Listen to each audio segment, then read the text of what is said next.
Supreme court में एक case की समाअत के दौरान चीफ जस्टिस काजी फाइज ईसा ने रिमार्क्स देते हुए कहा कि ये ऐसा मुकदमा है जो हर सूरत लगना चाहिए था। आज वकुला के पास मुकदमे की फाइल ही नहीं। प्रैक्टिस एंड प्रोसीजर एक्ट फैसले के बाद हमने अहम मुकदमात लगाना शुरू कर दिए।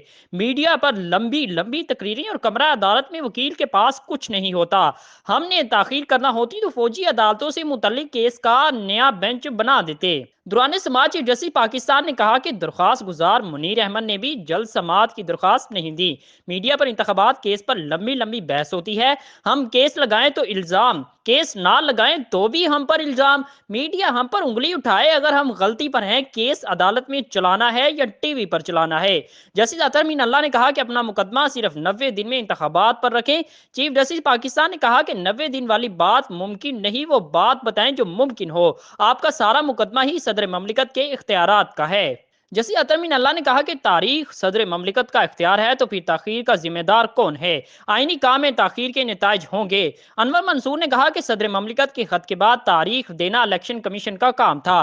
चीफ जस्टिस पाकिस्तान ने इफ्तिसार किया कि क्या सदर ममलिकत ने आईनी मैंडेट की खिलाफ वर्जी की। आप एक वक्त में दो मुख्तलिफ दलाइल नहीं दे सकते।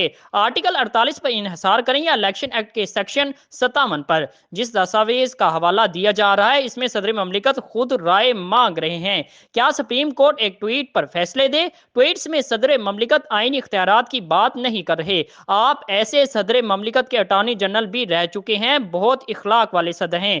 आप फोन भी करते तो आपको बता देते।